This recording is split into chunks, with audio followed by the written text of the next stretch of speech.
আজকে খুব সাধারণ মানুষের মনের একটি প্রশ্ন নিয়ে আলোচনা করব যে আমার কুষ্ঠিটি খারাপ কেন। কুষ্টি করালেন কেউ, কাউকে বললাম যে ভীষণ ভালো, এটা ভালো, ওটা ভালো, এই হবে তাই হবে।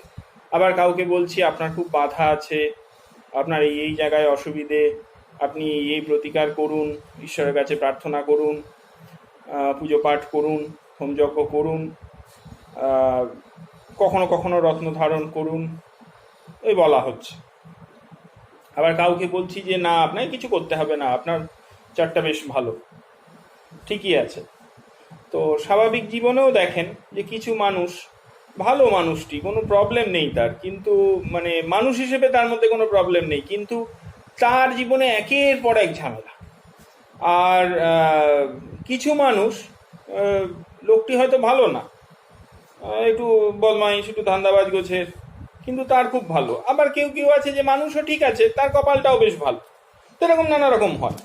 তো প্রশ্ন যেটা আমাদের মনে আসে যে ঈশ্বর কি তাহলে পক্ষপাতপূর্ণ? গ্রহরা কি পক্ষপাতপূর্ণ? গ্রহরা নির্দিষ্ট কারোর ওপরে কোনো রকম প্রতিহিংসাবশত, বা গ্রহরা খুব বদমাইশ, তারা ইচ্ছে করে কিছু লোককে ভোগায় আর কিছু লোককে শান্তি দেয়? বা ঈশ্বর পক্ষপাতপূর্ণ, কাউকে কাউকে ভালো রাখেন, কাউকে কাউকে খারাপ রাখেন, তারপর কাউকে কষ্ট দিয়ে আনন্দ পান ঈশ্বর, লোককে কষ্ট দিয়ে মজা দেখেন? তাহলে ঈশ্বর তো খুব ক্রূর প্রকৃতির। এইসব প্রশ্নগুলো আসে। আবার একটি প্রশ্নও আসে, এটাও কিন্তু অনেকের মনে আছে, যে যে জ্যোতিষীরা হচ্ছে অত্যন্ত চালাক এবং বদমাইশ, তারা মানুষের এই মন্দগুলো বানিয়ে বানিয়ে বলে, মন্দগুলো বানিয়ে বানিয়ে বলে বলে প্রতিকারের নাম করে অর্থ রোজগারের ধান্দা করে। পাথর বিক্রি হবে, তাবিজ কবজ করবে, তো এইসব হবে। সেই জন্যে এইগুলো সব বানিয়ে বানিয়ে বলে, সব এদের বানানো বদমাইশি। এরকম ধারণাও কিন্তু কারো কারো মনে আছে, নেই তা নয়, আছে কিন্তু অনেকের মনে। তো প্রশ্নটা হচ্ছে যে ব্যাপারটা কি এরকম? তাহলে কারো কুষ্টি খারাপ, কারো কুষ্টি ভালো, কারো ভাগ্য ভালো, কারো ভাগ্য মন্দ, তাহলে তার কারণ কি 1 নম্বর যে জ্যোতিষীটি অতি বদমাইশ, ধান্দাবাজ, ইচ্ছে করে খারাপ বানিয়ে বানিয়ে বলছে?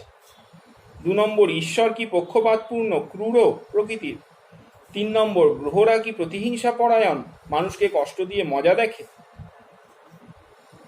মূলত এই 3টে ক্যাটেগরির প্রশ্ন। দেখুন, আমি নিজে এক সময় জন্ম থেকেই তো জ্যোতিষ পড়িনি, পুজো পাঠটা আজন্ম করতাম, পারিবারিক ক্রম অনুযায়ী করে এসেছি, কিন্তু জ্যোতিষটা তো জন্ম থেকে শিখিনি।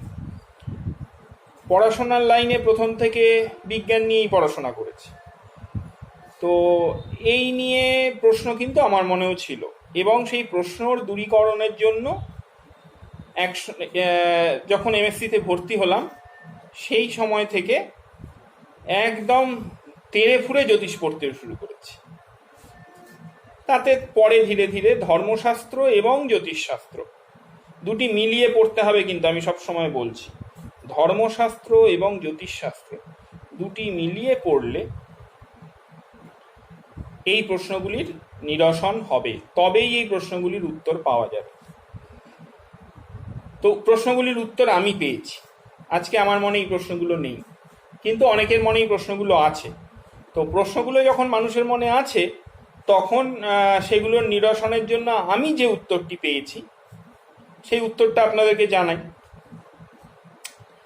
দেখুন, হিন্দু ধর্মটা পুরোপুরি জন্মান্তরবাদ এবং কর্মফলবাদ এর উপরে দাঁড়িয়ে আছে। দুটি জিনিস, জন্মান্তরবাদ এবং কর্মফলবাদ। জন্মান্তরবাদের সপক্ষে ভগবৎপাদ আদি শঙ্করাচার্যের একটি শ্লোক, একটা শ্লোকেই পুরোটা বলে দেওয়া যায়, সেটা হচ্ছে পুনরপি জানানাং পুনরপি মরণাম পুনরপি জানানি জঠরে শায়ানাং। তার মানে একটি জীবাত্মা বারবার জন্মগ্রহণ করে, মারা যায়, আবার কোনো মাতার গর্ভে ভ্রূণ হয়ে অনুপ্রবিষ্ট হয়, আবার দেহ ধারণ করে জন্মগ্রহণ করে, আবার মারা যায়। এই যে জননী জঠরে শয়নং, এটা সবসময় মনুষ্য জননী এমন নাও হতে পারে, পশু পক্ষী কীট পতঙ্গ হতে পারে। তো এই আত্মারটির মৃত্যু নেই। গীতায়, শ্রীমদ্ ভগবদ গীতায় ভগবান নিজেও তাই বলেছেন যে নৈনম ছিন্দন্তি শস্ত্রাণি নৈনম দহতি পাবক না চৈনম ক্লেদয়ন্তাপ না শোষায়তি মারুত। তো এর মৃত্যু নেই, খুব পরিষ্কার করে বলেছেন যে এর মৃত্যু নেই। বাসাংশি জীর্ণানি যথা বিহায়, এই যে শ্লোকটি, তাতে খুব পরিষ্কার করে বলেছেন যে একটি জীবাত্মা পুরনো পূর্বতন দেহটিকে পুরনো কাপড়ের মতো খুলে ফেলে দেয়, দিয়ে আবার নতুন জামা কাপড় যেমন আমরা পরি সেই রকম আরেকটি নতুন দেহের আবরণ ধারণ করে। দেহটি হচ্ছে আত্মার উপরের একটি আবরণ, যাকে আশ্রয় করে আত্মাটি জগতে ঘুরে বেড়ায়। এই হলো আমাদের জন্মান্তরবাদ। এই জন্মান্তরবাদ কিন্তু আরও দুটি প্রধান ধর্মে, হিন্দু ধর্ম ছাড়া আর যে দুটি প্রধান ধর্ম ভারতবর্ষে আছে তাদের মধ্যে কিন্তু জন্মান্তরবাদ নেই। হিন্দু ধর্ম কিন্তু জন্মান্তরবাদ আছে, এবং সেই জন্যেই নতুন দেহ ধারণ করবে বলেই কিন্তু আমরা পূর্বতন দেহটিকে দাহ সংস্কার করে দিই, অগ্নি সংস্কার করে দিই, কারণ ওইটির আর প্রয়োজনীয়তা নেই। কিন্তু কোনো কোনো ধর্ম এমন বিশ্বাস করে যে এই একটি জন্ম এবং এই দেহটি বড় গুরুত্বপূর্ণ, এই দেহটি খুব গুরুত্বপূর্ণ, এই দেহটিকে আশ্রয় করে এই জীবাত্মাটি একদম প্রলয়কাল পর্যন্ত বাস করবে। সেই জন্যে নানাভাবে দেহটিকে ধ্বংস না করে দেহটিকে ইনট্যাক্ট অবস্থায় ভূমিতে বা কোথাও স্থাপন করা হয়। কিন্তু আমাদের কিন্তু পরিষ্কার কনসেপ্টটা হচ্ছে নবানি দেহি, তাহলে পূর্বতন দেহটিকে আর আমাদের প্রয়োজন নেই, আর তার আর প্রয়োজন পড়বে না, সেই জন্যে অগ্নি সংস্কার একদম ধ্বংস করে দেওয়া। তো এই হলো জন্মান্তরবাদ। আর কর্মফলবাদটি কি না, কর্মফলবাদে খুব পরিষ্কার করে বলা হচ্ছে যে একটি জীবাত্মা দেহ ধারণ করেছে, দেহ ধারণ করে যা যা কর্ম করলো সেই কিছু কর্মের ফল সে সেই জন্যই ভোগ করলো। আর কিছু কর্মফল, কর্মে তো ফল উৎপাদিত হলো, আমি আগুনে হাত দিলাম, ছ্যাঁকা খেলাম, ফল। আমি মিষ্টি খেলাম, মিষ্টি লাগলো, রসগোল্লা খেলাম, মিষ্টি লাগলো, ফল। আমি ট্রেন লাইন দিয়ে দৌড়চ্ছি, কাটা পড়লাম, ফল। আমি রাস্তার বাঁদিক দিয়ে ভদ্রসভ্যভাবে হাঁটছি, গন্তব্যে পৌঁছে গেলাম, কাটা পড়লাম না, চাপা পড়লাম না, ফল। তো কর্মর সঙ্গে ফল একদম কানেক্টেড, ওয়েল কানেক্টেড। কর্ম করলেই ফল উৎপাদিত হবে, নিষ্ফলা কর্ম জেনারেলি হয় না। নিষ্ফলা মানে অনেক সময় আমরা কর্মকে নিষ্ফলা বলি, আসলে এটা আমরা ভুল করি। কর্মটি নিষ্ফলা নয়, কর্মটিতে কুফল উপযুক্ত হয়েছে, বা আমি যে ফল আশা করেছিলাম সেই ফল উপজাত হয়নি, সেই জন্য আমি বলছি নিষ্ফলা। আসলে নিষ্ফলা নয়, সে অন্য কোনো ফল জন্ম দিয়েছে। তো কর্ম ফলের জন্ম দেবেই। এই যে কর্ম করলো দেহটি, ফল উৎপাদিত হলো, কিছু কর্মফল সে এই জন্মে ভোগ করলো, আর কিছু কর্মফল সে ভোগ করলো না, একে বলে সঞ্চিত কর্ম। এই যে সঞ্চিত কর্ম, এই সঞ্চিত কর্মটি, এই আত্মাটি যখন এই দেহটি ত্যাগ করবে তখন সূক্ষ্ম দেহ ধারণ করবে সে, পঞ্চকোষময়। স্থূল কোষটি, অন্নময় কোষটি চলে গেল, বাকি কোষগুলো আছে তো, মনোময় কোষ, বিজ্ঞানময় কোষ সব আছে তো। স্থূল দেহটি অন্নময় কোষ, এই যে ভাত খেয়ে তো শরীরটা তৈরি করেছি, ভাত রুটি খেয়ে, অন্নময় কোষ এটা চলে গেল, বাকি কোষগুলো আছে। তো এই কোষগুলোকে নিয়ে সে আরেকটি স্থূল কোষ, অন্নময় কোষ ধরার জন্য আবার একটি মাতৃগর্ভে প্রবেশ করবে। এই পরিস্থিতিতে ওই সূক্ষ্ম দেহের সঙ্গে কর্মফলগুলো কিন্তু সংশ্লিষ্ট হয়ে থাকে, এবং যখন নবানি দেহি বা পুনরপি জননী জঠরে শয়নং এইটি হবে, অর্থাৎ নতুন দেহ যখন আবার আশ্রয় করবে এই জীবাত্মাটি, তখন কিন্তু এই কর্মফলগুলিও আবার তার সঙ্গেই জন্ম নেবে। সঞ্চিত কর্ম, এগুলি হলো সঞ্চিত কর্ম। সঞ্চিত, এইবার বলি, আমাদের হিন্দু ধর্মের কনসেপ্ট হচ্ছে যে 84 লক্ষ যোনি আছে। শ্রীমদ্ ভাগবতে বলা হয়েছে 84 লক্ষ প্রকারের জন্ম হতে পারে। এটা একটা গ্রস ধারণা। 84 লক্ষ প্রকারের জন্ম হতে পারে, কীট পতঙ্গ মনুষ্যাদি নিয়ে 84 লক্ষ প্রকারের জন্ম হতে পারে। এই 84 লক্ষ প্রকারের জন্মের বেশ কয়েক লক্ষ প্রকারের জন্ম আমি গ্রহণ করেছি, আবার আপনি বেশ কয়েক লক্ষ প্রকারের জন্ম গ্রহণ করেছেন। তো আমি যে কয়েক লক্ষ প্রকারের জন্ম গ্রহণ করেছি, প্রতিটা জন্মে আমি কিছু না কিছু কর্ম করেছি, তো তাতে কিছু না কিছু ফলও তৈরি হয়েছে। সঞ্চিত কর্মফলের ডালাটি একেবারে ভরে আছে, বাক্সটা কিন্তু ভরে আছে, সঞ্চিত কর্মফলের বাক্সটা একদম ভরে আছে।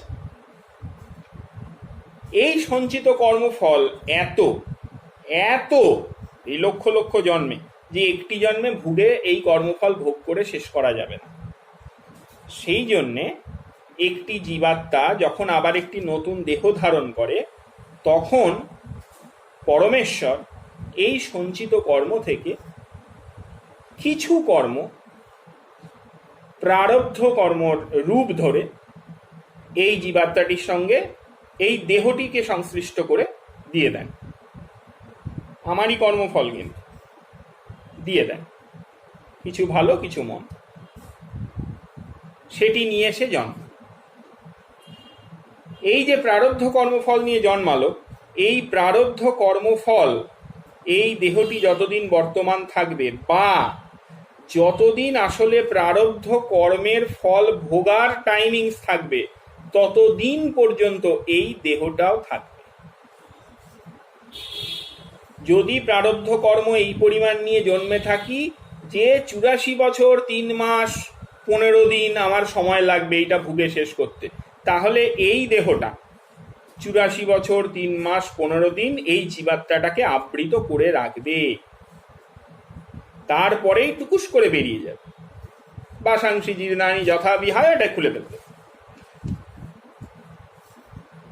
এই যে ব্যবস্থা প্রারব্ধ কর্মফল ভোগ, এই প্রারব্ধ কর্মফল কিরকম আছে তার ইমপ্রেশন হচ্ছে আমার ঠিকুজি বা কুষ্ঠিটি। এই কুষ্ঠিটাতে গ্রহ সন্নিবেশ দেখে ভৃগু পরাশর আদি মহর্ষিরা, মহাবিজ্ঞানীরা স্ট্যাটিস্টিক্যাল ওয়েতে নির্দেশ করে গেছেন যে কিভাবে এই জীবাত্মাটার এই দেহটা নিয়ে যে জন্মেছে, এই দেহটাতে কি কি ভোগ করবে তার ইমপ্রেশন ওইখানে লেখা আছে। এটি হচ্ছে কোষ্ঠী। ফলে এই জন্মে আমি খুব ভালো কাজ করেও খারাপ ফল ভোগ করতে পারি, খারাপ কাজ করেও ভালো ফল ভোগ করতে পারি, ভালো কাজ করে ভালো ফল ভোগ করতে পারি, খারাপ কাজ করে খারাপ ফলও ভোগ করতে পারি। সবকিছুই হতে পারে, একদম সবকিছুই হতে পারে, কারণ প্রারব্ধ নিয়ে জন্মেছে। এবং হিন্দু শাস্ত্রে আরেকটা কথা খুব স্পষ্ট করে বলা আছে, প্রারব্ধ কর্মফল ভোগ করতেই হবে। যদি এই জীবাত্মাটা এই জন্মে এই দেহটাকে ধারণ করা অবস্থায়